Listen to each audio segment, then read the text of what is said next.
Estamos aqui no Centro Espírita Caminho da Verdade, na cidade de Botucatu, nessa noite do dia 12 de maio de 2026, 20 horas. Nós trazemos um tema curioso. É o terceiro mandamento de Jesus. Eu adianto que não tem nada a ver com o terceiro dos 10 mandamentos de Moisés. Este de hoje é o terceiro mandamento de Jesus. Esse tema mostra qual é a nossa prioridade existencial. Qual é a nossa prioridade existencial? É também um chamado de Jesus. E também ele fala sobre a hierarquia do amor.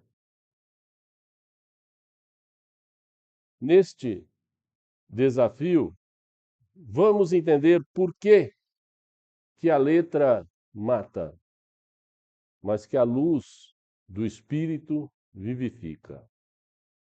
Meus queridos irmãos, minhas queridas irmãs, que as bênçãos de Deus nos fortaleçam e que os ensinamentos de Jesus hoje abram as nossas mentes e que nós tenhamos uma boa compreensão.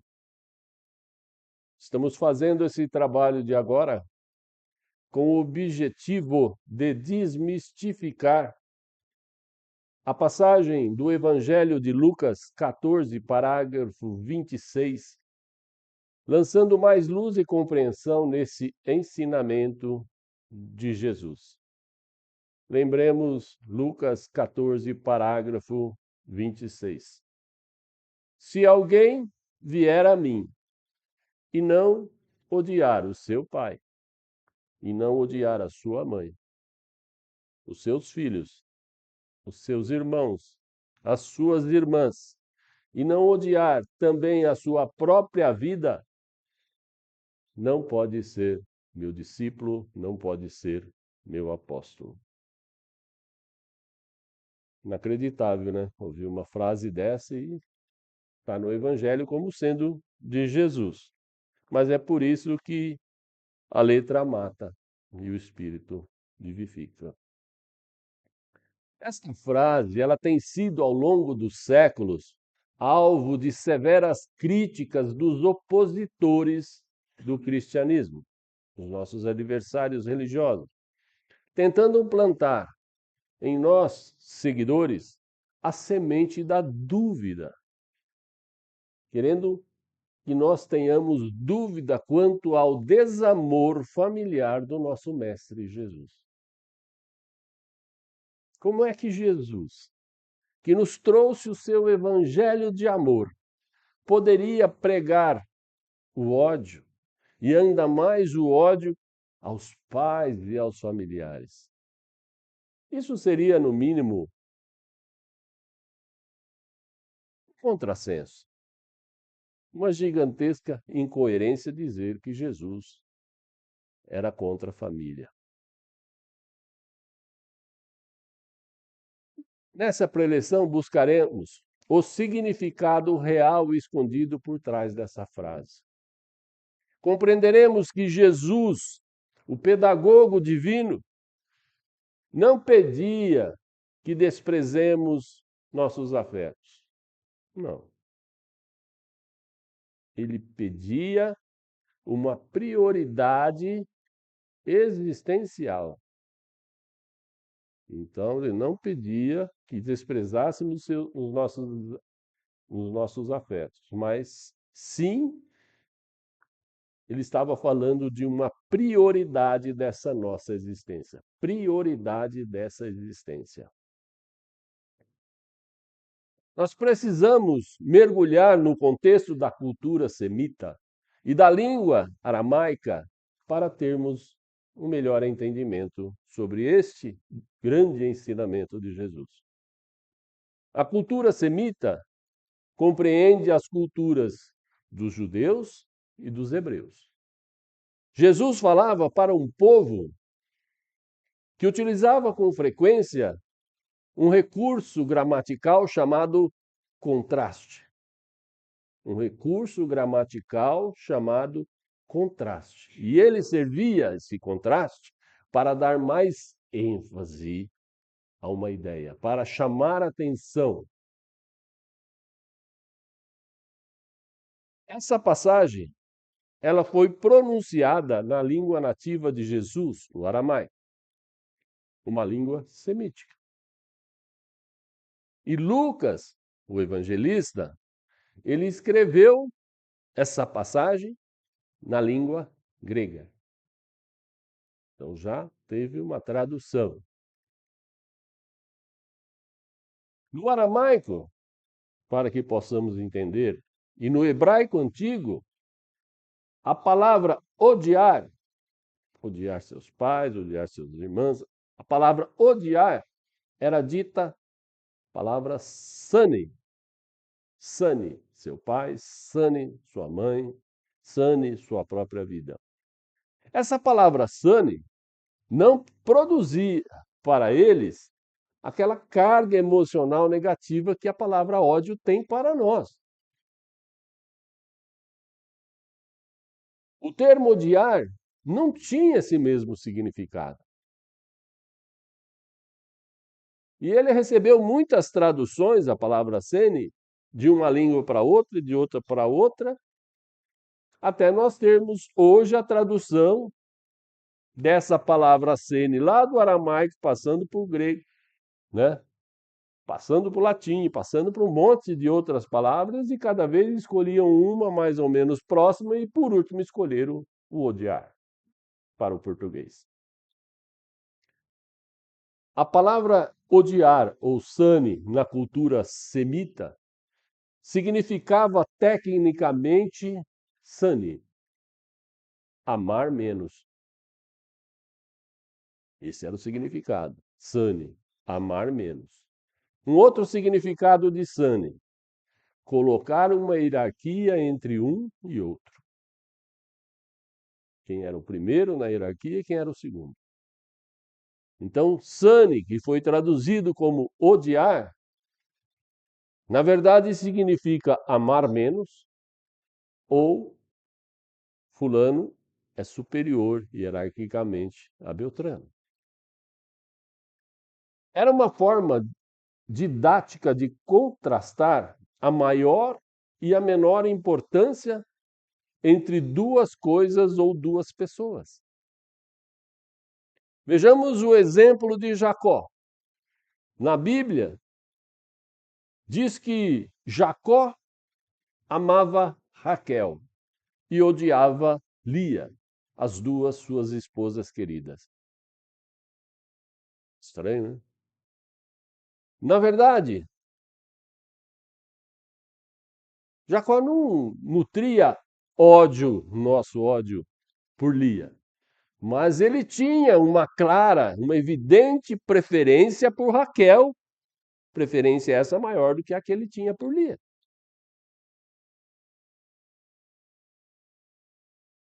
Dentre as esposas do rei, a esposa mais amada era identificada como a preferida do rei. Então era a esposa mais amada. Era também uma forma de distinguir, em casos de herança, quem tinha mais e quem tinha menos direito. Então a preferida do rei tinha mais direitos. E as outras esposas, sene, ou odiada, na nossa tradução, tinham preferência sim, mas não tanto quanto a preferida do rei.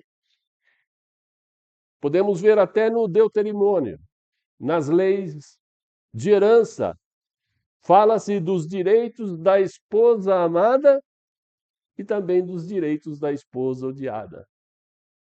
Qual esposa odiada receberia alguma coisa de um marido? Nenhuma, né? O profeta Malaquias registrou assim: que Deus amou Jacó e odiou Esaú. Todos lembram? Esaú e Jacó, dois irmãos, tal. Então Deus amou Jacó e odiou Esaú. Mas Malaquias estava se referindo à escolha hierárquica de Jacó como herdeiro dos propósitos de Deus, dos propósitos divinos. Jacó, então, era o preferido de Deus, segundo Malaquias. Então, vamos entender o significado real das palavras. Jesus, naquela época, naquele contexto, ele falava para uma multidão de seguidores. Era muita gente. E tinha gente que vinha de outras nações, com outras culturas. Alguns já até entendiam um pouco, né, dos ensinamentos, da profundidade, né, e do chamado que Jesus fazia. Outros, naquela multidão, seguiam Jesus por curiosidade, queriam ver as coisas mirabolosas na época que Jesus fazia. Outros queriam presenciar milagres, outros queriam receber milagres para curar uma doença, alguma coisa. E naquela época existia um clima, existia no ar aquela esperança messiânica. Ou seja, os judeus esperavam um Messias. Os judeus foram escravos muito tempo, então eles sabiam que viria um Messias. Só que eles imaginavam um Messias que era um grande guerreiro que ia ajudar eles a vencer os inimigos e iriam eles transformar os outros em escravos, como eles sempre foram escravizados. Então eles queriam se libertar do jugo romano. Imaginavam que a partir da chegada do Messias, eles dominariam o mundo e inaugurariam uma nova era de paz e prosperidade para o povo judeu. Mas, na verdade, o Messias, Jesus Cristo, era fazendo um chamado. Quando ele falava para a multidão, ele estava fazendo um chamado, e principalmente nesta frase, né? Se vier até mim e não odiar. Então, nessa frase, ele estava pescando apóstolos. Ele estava convidando cristãos para serem seus discípulos. Lembremos da parábola de bodas. Bodas com o filho do rei. Bodas quer dizer casamento. Bodas de ouro, bodas de prata, ok? Bodas quer dizer casamento, ou seja, um contrato de união indissolúvel. Isso é bodas. Os convidados originais nessa parábola eram os religiosos, os sacerdotes do templo, as pessoas mais intelectuais, né, as mais que tinham mais conhecimento, mais sabedoria. Esses eram os originais, aqueles que se buscava primeiramente. Mas estes desdenharam do convite divino, fazendo até pouco caso. Cada um deu uma desculpa e não aceitaram. Diante da recusa, o rei estendeu seu convite a todos, indistintamente. A todos. Mas, para participar da festa do filho do rei, precisava estar com as vestes de gala apropriada com a bodas. O traje nupcial para entrar no reino do céu era estar adornado com virtudes. Tinha que ter a pureza do coração, tinha que estar praticando boas obras e também praticando o desapego com as coisas terrenas. E, principalmente, estar disposto a fazer um casamento, um contrato indissolúvel com Jesus. Essas eram as condições para entrar no reino do céu. Em Mateus 10, 37, ele interpretou a frase que tem o contraste semita, e ele evangelizou de uma forma mais clara e contundente, dizendo assim: se alguém vem a mim e ama seu pai, ama sua mãe, sua mulher, seus filhos, seus irmãos, suas irmãs, e ama sua própria vida, mais do que ama a mim, Jesus, não pode ser meu discípulo. Assim narrou Mateus. Então a gente percebe que Mateus usou, né? Vem a mim e ama mais seu pai, ele não fala odiar seu pai. Vem até mim, precisa odiar seu pai. Então ele não usou a palavra odiar os pais. A gente interpreta isso que, como ele foi um grande divulgador, ele projetou que isso poderia causar lá na frente diversas interpretações. Então ele procurou, certamente, intuído, clarear um pouco mais esse ensinamento. Mas o nosso mestre Jesus usava muito esses recursos gramaticais, muito, sempre usou. Porque ele procurava impactar a alma. E ao impactar, ele pretendia gravar uma mensagem de uma forma indelével. E essa didática, esse contraste que ele usou, funcionou tanto que hoje, 2000 anos depois, nós estamos essa noite aqui, agora, para analisar o significado dessa frase impactante que ele nos ofereceu. Porque Jesus poderia ter dito, né? Não amar mais a mim, né? A mim do que ao pai ou que à mãe. Não, ele poderia ter dito como Mateus. Mas Jesus preferiu usar o contraste, amar a mim e odiar aos seus pais.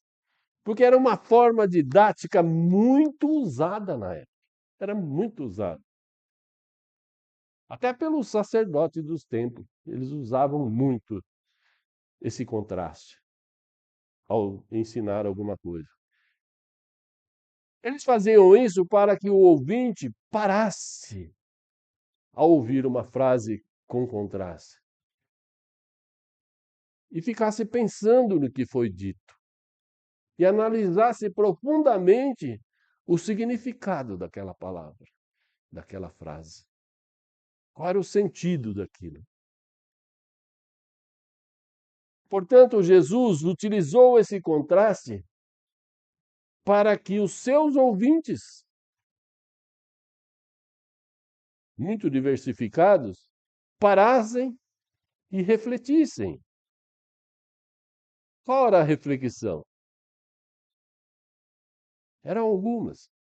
Por exemplo, qual é a ocupação central da minha vida? Com o que é que eu me preocupo mais? Outra, onde se fixam os meus pensamentos e os meus sentimentos? Aonde que eles se fixam? Outra, será que eu quero alcançar o reino de Deus? Ou eu prefiro concentrar-me nos amores familiares e nos meus interesses terrenos? De todas essas, qual seria a minha prioridade existencial? O que é o mais importante na minha vida? Mas, de qualquer forma, mesmo Jesus tendo usado essa forma de linguagem, Jamais os adversários do cristianismo poderão insistir em dizer que Jesus incentivou o desamor à família ou que ele destruiu a lei. Ele mesmo disse: Eu não vim para destruir a lei, eu vim para dar-lhe compreensão. Então ele não destruiu a lei, o quinto mandamento da Torá. Jesus pregou com veemência o cumprimento do amor familiar. Ele foi claro quando ensinou: amai e respeitai pai e mãe, referindo-se ao quinto mandamento da Torá, que diz assim: honra teu pai e honra tua mãe. Vejamos também no Evangelho de Lucas, Jesus mais uma vez, demonstrando o amor e o respeito pela família. Lá em 2,51 relata que, após Jesus, com 12 anos de idade, demonstrar no templo diante dos sacerdotes uma grande sabedoria e consciência plena da sua missão divina, mesmo assim, Jesus voltou para Nazaré com seus pais, Maria e José, e permaneceu obediente a eles até quando atingiu o ponto necessário, que foi aos 30 anos, onde ele começou a missão dele. Jesus Cristo combateu a hipocrisia dos judeus. Tinha um hábito judaico que chama Corban.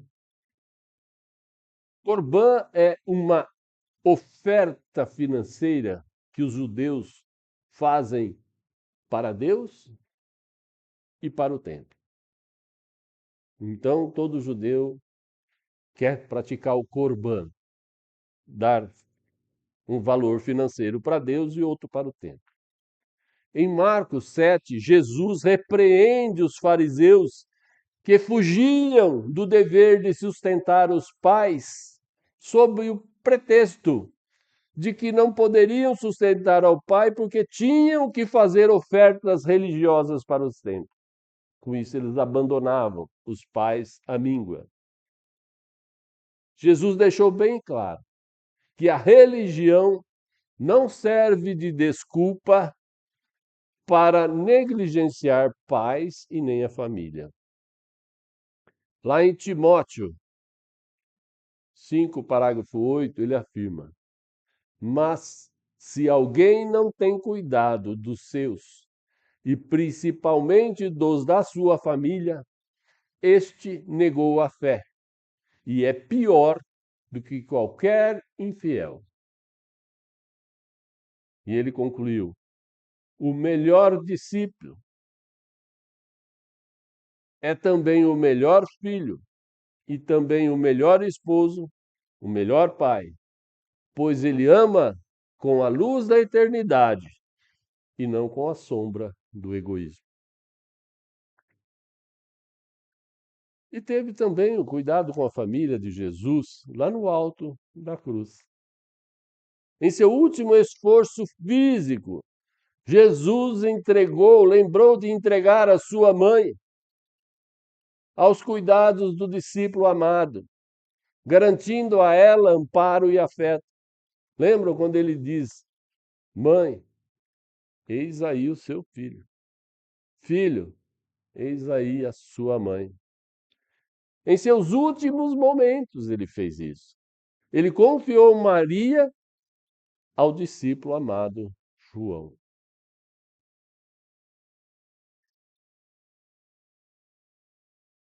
Tem uma passagem que está em Marcos 3, 20, 21, também no nosso capítulo 14 do Evangelho segundo o Espiritismo, e lá narra uma passagem que chegaram a uma casa, mãe de Jesus e os irmãos, e ficaram na parte de fora e o mandaram chamar. E Jesus estava sentado Em roda dele existia um crescido número de gente, uma multidão. E lhe disseram: Jesus, tua mãe e teus irmãos estão lá fora e vieram te buscar. E Jesus respondeu dizendo: quem é a minha mãe? Quem são meus irmãos? Quem são as minhas irmãs? Quantas críticas Jesus recebe de adversários quanto a isso. Mas Jesus não estava se referindo à mãe e os irmãos que estavam lá fora. Porque em seguida, ele olhando para todos ali presentes, ele disse: eis aqui minha mãe, meu irmão e minha irmã. Porque todo aquele que ouvir a palavra de Deus e a praticar, este então é meu irmão, minha irmã e minha mãe. Então ele estava dizendo sobre a afinidade no mundo espiritual, aqueles que comungam da mesma fé, aqueles que comungam das mesmas práticas, aqueles que fazem o que Deus pede, são realmente a família afetiva de Jesus. Então Jesus estava ensinando sobre os laços da família espiritual. E Deus, almejando nos livrar dos grilhões da raiva e do ódio, por sua infinita bondade, ele nos faz esquecer os acontecidos de vidas passadas. E assim reencarnar no seio de famílias sanguíneas, onde hoje e sempre em outras vidas convivemos em famílias de sangue com inimigos e adversários de outras vidas. Isso graças à infinita bondade de Deus, que não permite que a gente lembre das raivas, dos ódios, dos desejos de vingança e passemos a conviver e aprender a amar aqueles que foram nossos adversários. Todos nós sabemos que já tivemos ao menos centenas de vidas, centenas de reencarnações. E em cada uma delas, nós tivemos pai, mãe, irmãos. Então, nós tivemos centenas de pais, centenas de mães, milhares de irmãos, irmãs, e primos, primas, parentes, então, dezenas de milhares. Isso tudo formam os nossos parentes com os laços de família de sangue. Todos nós amamos, alguns mais, outros menos, não é amamos um e odiamos o outro, não. Amamos um mais, amamos outros menos. Esses nossos familiares de sangue. Mas ao retornarmos ao mundo espiritual e acessarmos, né, o nosso HD espiritual lá e lembrar das vidas passadas, né? Como é que vai ser esse nosso reencontro com essas nossas famílias encarnadas de carne, de sangue, né? Nesse mundo. A gente mal faz ideia como é que a gente vai reagir. Ao chegar no mundo espiritual e saber que o meu irmão, que eu tanto amei aqui, foi o meu maior inimigo na vida passada. Foi aquele que me tirou a minha vida. Como é que nós vamos reagir? Não temos a menor ideia. Muitos desses milhares de parentes de todas as vidas encarnadas, provavelmente a gente nem vai vê-los nos próximos milênios. Porque eles vão se encontrar com os seus afins e nós com os nossos afins. Então, Jesus, ao ensinar para aquela multidão de pessoas que estavam à sua frente sobre a família espiritual, ele estava usando ali a hierarquia do amor. Hierarquia do amor. Gravem bem isso. Hierarquia do amor. Hierarquia do amor, ela tem a ver com afinidade, igualdade de sentimentos, igualdade de pensamentos. Enquanto alguns desses nossos familiares consanguíneos,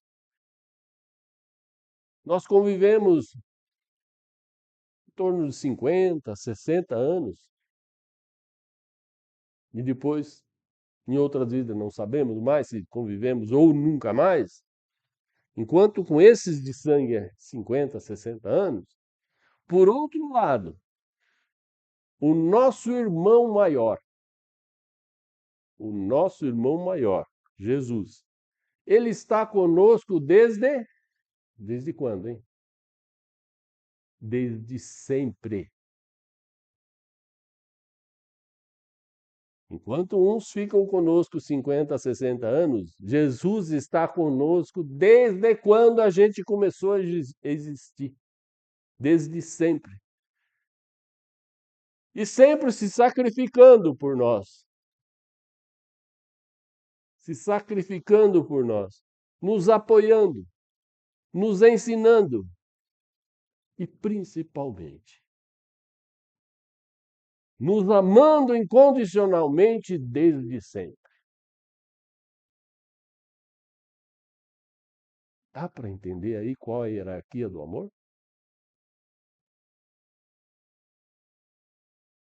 Então Jesus não nos pede para repudiar os nossos afetos, os nossos familiares.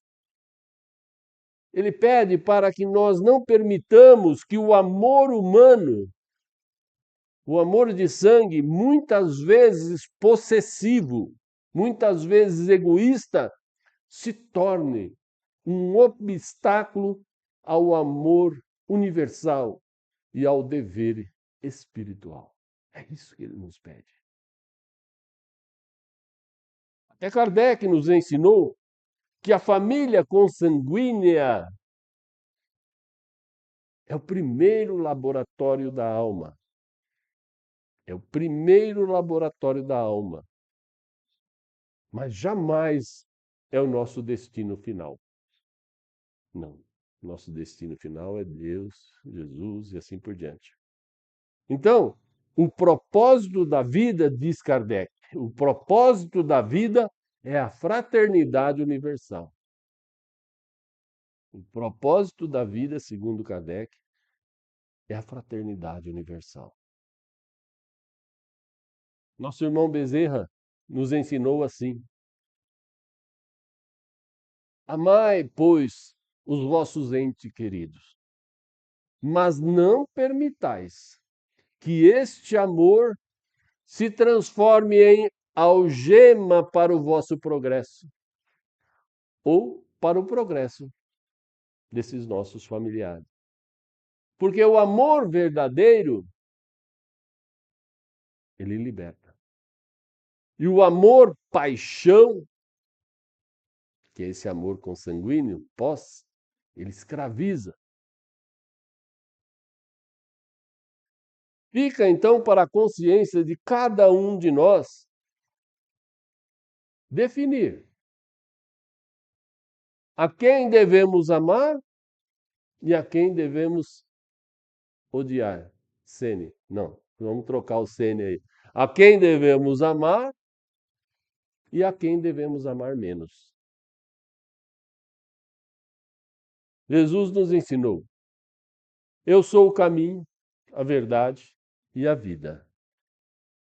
E olha que importante, ele falou o seguinte: ninguém irá ao Pai se não for por mim. Eu sou o caminho, a verdade e a vida. que é o caminho de Jesus? O caminho de Jesus é a estrada da renúncia do homem velho. E essa renúncia do homem velho a gente consegue seguindo o modelo de Jesus com a nossa reforma íntima e passando a virar um novo homem, saindo do homem velho para um novo homem. O que é a verdade de Jesus? O caminho, a verdade? A verdade é despertar para a realidade da vida espiritual, que é a vida imortal. A verdade é o desapego de tudo que é terreno. Não quer dizer que a gente tem que desprezar, mas é o desapego de tudo que é terreno, nos concentrando na vida espiritual. Eu sou o caminho, a verdade e a vida. O que é a vida? Nós somos uma centelha divina, uma centelha vibrante em amor. Nós fomos criados por nosso Pai para uma existência plena e eterna, que começa no íntimo da nossa inteligência e da nossa consciência. Nessa nossa longa jornada terrena, quantas encarnações? Jornada que eu chamo de caminhada para Jesus. Somos todos caminheiros em direção ao novo mundo. Mundo que nós chamaremos de mundo de regeneração. Nessa caminhada para Jesus, Jesus é a nossa estrela guia. Ele é a nossa bússola divina, ou nosso GPS enviado por Deus. Tem uma passagem conhecida como a passagem do jovem rico. Resumidamente, um jovem muito rico perguntou para o mestre: Mestre, eu já sigo todas as leis. Como é que eu faço para ganhar o reino do céu? Jesus foi rápido e respondeu assim: Deixe seus pais, sua família, doe seus bens e me siga. Olhando a letra, ela mata. Mas olhando espiritualmente o que essa palavra, essa frase diz, desapegue de tudo isso. Aí você me segue. Aí você vai ganhar o reino do céu. Em Lucas 14, 27, diz assim: Quem não leva a sua cruz e não me segue, não pode ser meu discípulo. Quem não leva a sua cruz. Jesus estava aqui se referindo ao altíssimo grau de dificuldade que naquela época era ser um apóstolo de Jesus. Eles sofreriam perseguições da igreja que ainda era romana, nem era cristã, nem era católica, era igreja romana. Perseguições do sinédrio judeu. E seriam até excomungados pelos seus familiares. Tudo isso por ser cristão. A frase deixe seu pai e sua mãe e me siga, baseada em Lucas 14, 26, significa tudo aquilo que Jesus fala, odiar um, amar mais um, amar mais um. Significa o que aquela frase? Que é para que nós coloquemos Jesus como nossa prioridade absoluta. Ali estava ensinando para nós que temos que colocar Jesus como nossa prioridade absoluta, acima de nossos familiares e acima da nossa própria vida encarnada. Então, Jesus é a prioridade máxima. Odiar a própria vida, o que é isso? Odiar a própria vida, que na frase era sene, né?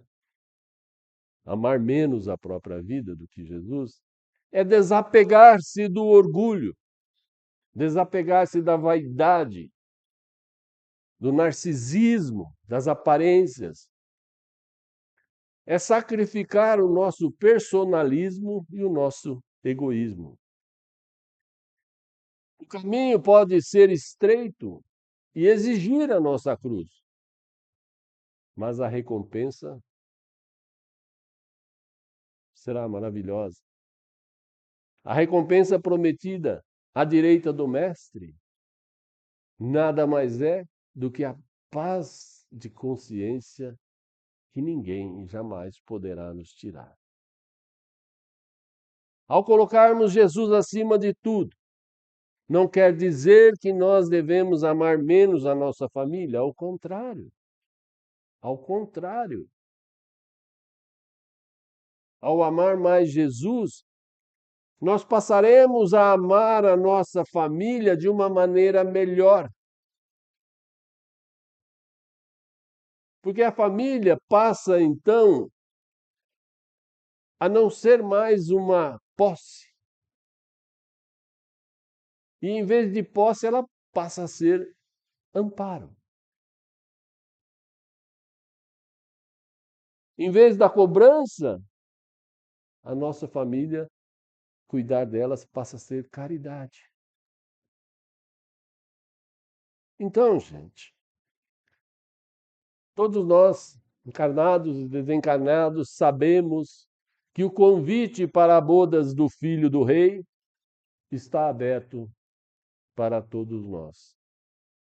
Todos nós estamos convidados a ser apóstolos, a ser discípulos de Jesus.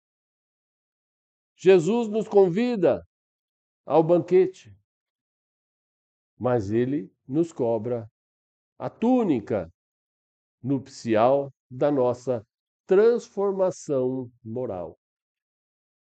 A túnica nupcial da nossa transformação moral. Amemos sim os nossos lares. Cuidemos muito bem dos nossos entes queridos. Mas, usando um termo bem atual, mantenhamos Jesus Cristo como o nosso código-fonte de todas as nossas emoções. Código-fonte de todas as nossas emoções. Ou então, o algoritmo do nosso comportamento. Aquele que fala, isso pode, isso não pode. É algoritmo, né? Pode, não pode. Então, os nossos comportamentos, o algoritmo Jesus nos dizendo, isso pode, isso não pode. E eu peço agora licença para concluir. Lembrando aqui que o nosso mestre e irmão maior nos deu o primeiro mandamento divino quando os sacerdotes perguntaram. E ele disse assim: primeiro mandamento, o Senhor, nosso Deus, é o único Senhor. Amarás, pois, ao Senhor, teu Deus, de todo o teu coração, de toda a tua alma, de todo o teu entendimento e com todas as tuas forças. Este é o primeiro mandamento de Jesus. E Jesus, já logo em seguida, ofereceu para que a gente conhecesse o segundo, onde ele disse: segundo mandamento, amarás o teu próximo como a ti mesmo. Aí estão todas as leis, aí estão todos os apóstolos, aí está todo o nosso aprendizado. Essa preleção que estamos acabando de fazer aqui agora, ela foi uma síntese didática dos ensinamentos do Mestre sobre o seu discipulado, aqueles que podem se tornar seus discípulos. Ser um discípulo é a nossa prioridade máxima para a nossa evolução. Ser um discípulo, ser um apóstolo, ser um seguidor real de Jesus. Então, veladamente, Jesus nos revelou. Se o primeiro e o segundo são os mais importantes, o terceiro mandamento seria, em sequência, a coisa mais importante para nós. Então, ele veladamente nos revelou o seu terceiro mandamento, de uma forma disfarçada. Mandamento esse que são diretrizes de libertação para o espírito se tornar um apóstolo ou um discípulo. Então eu encerro apresentando o terceiro mandamento do evangelho de amor que Jesus nos trouxe. Terceiro mandamento de Jesus. Jesus é o nosso mestre e o nosso guia. Amarás o nosso Salvador acima de sua família, de seus bens e até de sua própria vida. Sejamos confiantes, sigamos com fé, humildade e amor. Que Deus nos abençoe, que Jesus nos ilumine. Que assim seja. Muito obrigado.